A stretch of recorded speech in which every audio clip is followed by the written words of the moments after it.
जी, हम बात कर रहे हैं मुलायम की अमर व्यथा की। क्यों मुलायम के लिए अमर सिंह इतना बड़ा फैक्टर है कि वो उन्हें छोड़ने को तैयार नहीं है, और इस वक्त पार्टी के अंदर एक बहुत दिलचस्प स्थितियां पैदा हो गई है। संदीप जी, ये बगावत नहीं है तो क्या है? सब माफ कीजिएगा नवाब इकबाल साहब, ये बगावत नहीं है तो क्या है? यहां पर आप मुझे बताइए कि आपके नेताजी नहीं चाहते अमर सिंह छोड़कर जाएं, आप लोग जो है उन्हें बर्दाश्त नहीं कर रहे हैं। ये बगावत सीधे तौर पर मुलायम सिंह यादव के खिलाफ है? नहीं, बगावत नहीं है ये हमारी पार्टी के अंदर डेमोक्रेसी है। हमें अपनी बात को कहने का हक है। जो नेता डिसीजन करेगा, जो फैसला वो लेगा, वो हमारा मानना उसका हमारा फर्ज होता है।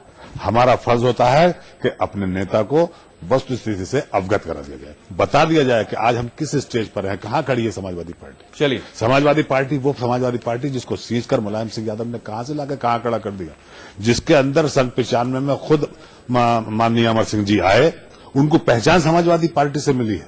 वो बढ़े ही जब से, उससे पहले कौन जानता था उनको?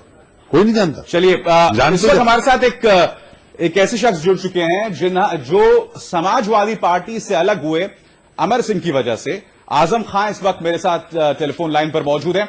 आजम खान साहब, ये जो चल रहा है, ये पॉलिटिकल सर्कस समाजवादी पार्टी का, क्या कहना चाहेंगे आप इस बारे में? देखिए, मेरे ख्याल से ये कहना पूरी तरह सही नहीं होगा कि मैं अमर सिंह की वजह से हटा हूं। मैं दरअसल कल्याण सिंह के इशू पर हटा था, लेकिन कल्याण सिंह को अमर सिंह लेकर आए थे, ऐसी मेरी जानकारी है जी। तो बिल्कुल हमारी कोई जाति लड़ाई नहीं थी, हमारी नैतिकता की बातें, नैतिक लड़ाई थी, उसूलों की लड़ाई थी। और क्योंकि अमर सिंह राजनीतिक व्यक्ति नहीं है, वो अब पूंजीपति हैं, कलकत्ते से लेकर अब तक की उनकी क्या वरदान, आजम खान साहब, क्या वरदान है ये समाजवादी पार्टी के लिए अगर अमर सिंह छोड़ के चले जाते हैं?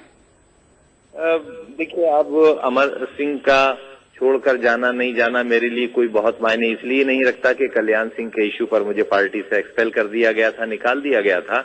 लेकिन मैं जब तक पार्टी में रहा और कार्यकर्ता और नेताओं के जज्बात मुझे सुनने का मौका मिलता था, तो मैं ये समझता था कि इन साहब से लोगों को शिकायत नहीं है, बल्कि नफरत ज्यादा है।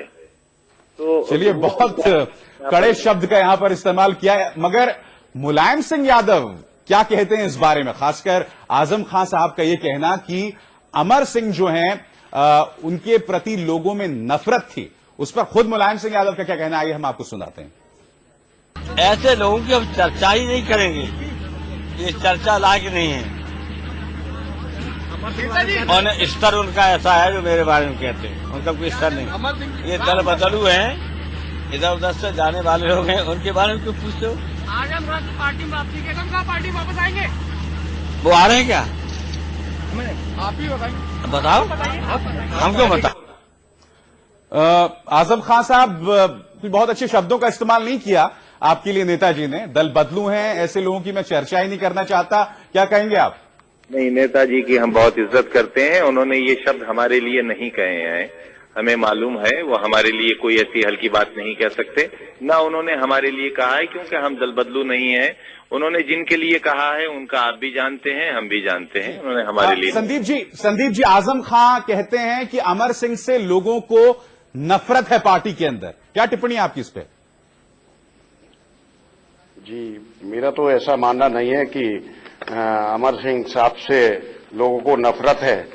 अगर अमर सिंह साहब से लोगों को नफरत होती तो जयप्रदा रामपुर में चुनाव जीत नहीं पाती। जयप्रदा ऐतिहासिक मतों से रामपुर में चुनाव जीती हैं, उसका सबसे बड़ा उदाहरण है। इसकी बहुत बड़ी मिसाल यहां पर बता रहे हैं। बेनी प्रसाद जी, आप कुछ अरसे खामोश इस वक्त हैं, मैं आपसे जानना चाहता हूं इसके बाद अब आप समाजवादी पार्टी किस दिशा में जाती हुई देखते हैं, खासकर ये जो विवाद सामने उभर कर आया उसके बाद? ये समाजवादी पार्टी का विसर्जन काल है। समाजवादी पार्टी का अब राजनीति में कोई औचित्य रह ही नहीं गया, न नेता समाजवादी रह गया और न समाजवादी कोई विचारधारा रह गई उस पार्टी में। आप तो अमर सिंह ही है जी, आप अमर सिंह जी को न्योता दे चुके हैं कांग्रेस में आने का, मगर क्या आपकी राय से जो बाकी पारंपरिक कांग्रेसी हैं वो इत्तेफाक रखते हैं? नहीं, हम न्योता होता नहीं दिए हैं। हम न्योता देने वाले कौन होते हैं? अगर वो आवे तो हमें कोई एतराज नहीं है।